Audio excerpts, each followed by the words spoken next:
Hello everyone, welcome here. Good afternoon, good morning, and good evening at the same time. This is your teacher विज्ञान गुरु.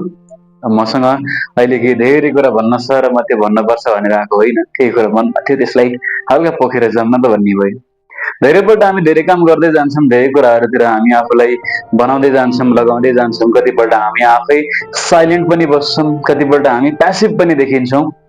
यो सबै गर्दाखेरि सबै कुरामा एउटा लक्ष्य चाहिँ लुकिरहेको हुन्छ, कहीँनिर केही कारण चाहिँ दबिरहेको हुन्छ भने कहीँनिर केही चाहनाहरू चाहिँ मरिरहेका हुन्छन्.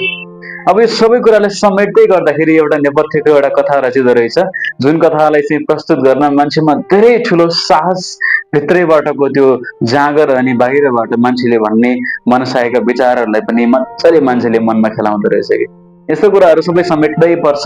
समेटिन्छन् पनि, कहीँ देखिन्छन् र कहीँ लुकेर जान्छन्.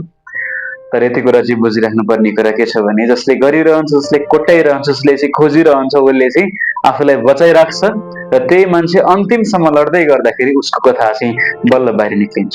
यो नेपथ्य यात्रामा मेरो मात्रै होइन, तपाईँका पनि यस्ता कथाहरू हुन सक्छन्, हामी सबैका कथा हुन सक्छन्, अरू कसैका कथा हुन सक्छन्.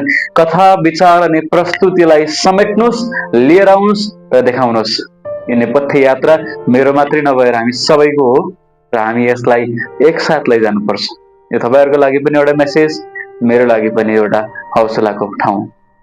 आउनुहोस्, कमेन्ट गर्नुहोस् आफ्ना विचारहरू, नभए तपाईँहरूले मेसेज गर्न सक्नुहुन्छ 9861613442 वाट्सएप युज गर्नुहोस्.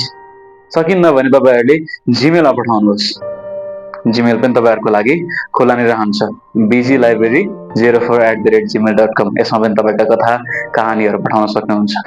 हुन्छ, म अहिलेलाई बिदा लिन्छु. तपाईँहरूको विज्ञान गुरु. Stay safe, take care and good night.